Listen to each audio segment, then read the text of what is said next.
नमस्कार मंडळी, RP food destination मध्ये तुमचं सहर्ष स्वागत। आज आपण बनवणार आहोत कारल्याची भाजी। तर चला मग कसं बनवायचं ते बघू। सगळ्यात आधी इथं मी अशा आकारामध्ये कारले चिरून घेतलेत, म्हणजे कारल्याचे मधून दोन भाग केलेत, त्यातल्या बिया काढून झाल्यानंतर त्याचे असे पातळ पातळ भाग केलेत। आता ह्याच्यात आपण थोडीशी हळद टाकणार आहोत, एक अर्धा चमचा किंवा एक चमचा, आणि चवीनुसार मीठ, थोडंसंच मीठ टाकायचंय। आणि एक 15 मिनिट आपण याला हळद आणि मीठ लावून 15 मिनिट असंच ठेवून द्यायचंय। ह्याचा थोडासा कडवटपणा जाईल मग। आता मिठामुळे याला आपोआपच पाणी सुटतं।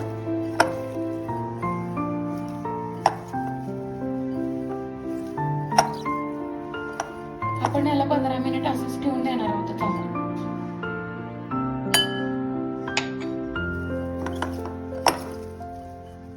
आता हे 15 मिनिट झाल्यानंतर आपण पुढची प्रोसेस बघूया आता कसं करायचंय ते। आता आपण याला झाकून ठेवणार आहोत 15 मिनिट। आता आपण इथे कढई गरम करून घेतले, मी 2 कांदे लांबट चिरून घेतले, ते आपण यामध्ये तळून घेणार आहोत सगळे। आता आपण हे कांदे एकदम ब्राऊन कलरवर क्रिस्पी असे तळून घेणार आहोत।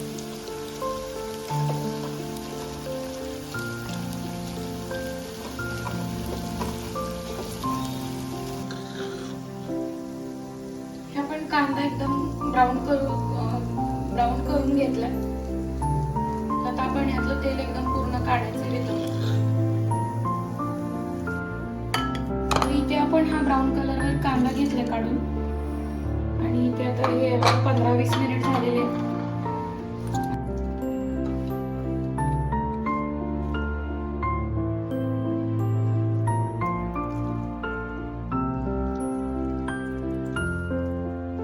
सगळा कडवटपणा निघून जातो या पाण्याबरोबर।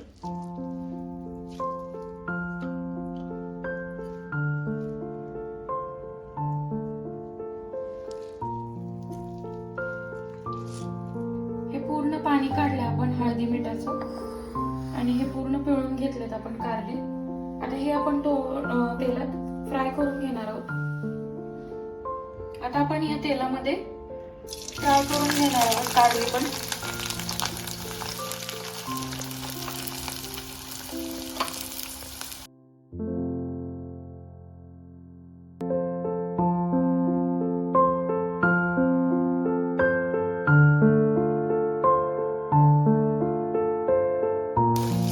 पाच ते 10 मिनिट जसं आपण कांदा तेलामध्ये फ्राय केला तसेच हे कारले पण फ्राय करून घ्यायचे।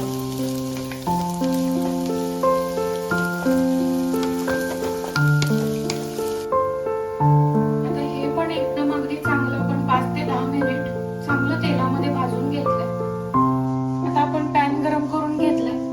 आता पॅन मध्ये थोडंसंच 1 चमचाच तेल टाकायचं आपण। 1 चमचा तेल टाकल्यानंतर हा भाजून घेतलेला जो ब्राऊन कलरचा कांदा आहे तो आपण यामध्ये टाकायचा, आणि त्याच्याच वरती आपल्याला हे जे कारलं आहे आपण भाजून घेतलेलं ते टाकायचं।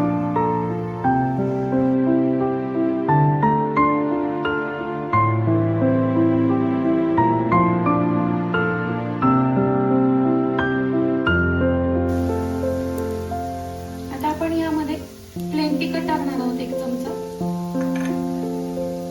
धना पावडर अर्धा चमचा, जिरा पावडर अर्धा चमचा, आणि आपण याला पुन्हा एकजीव करणार आहोत।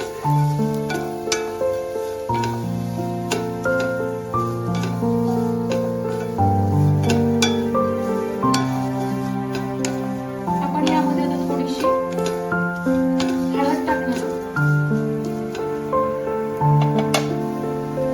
अर्धा चमचा हळद टाकायची आपण याच्यात। मीठ मगाशीच टाकलं होतं, तर अजून जास्त मीठ टाकण्याची गरज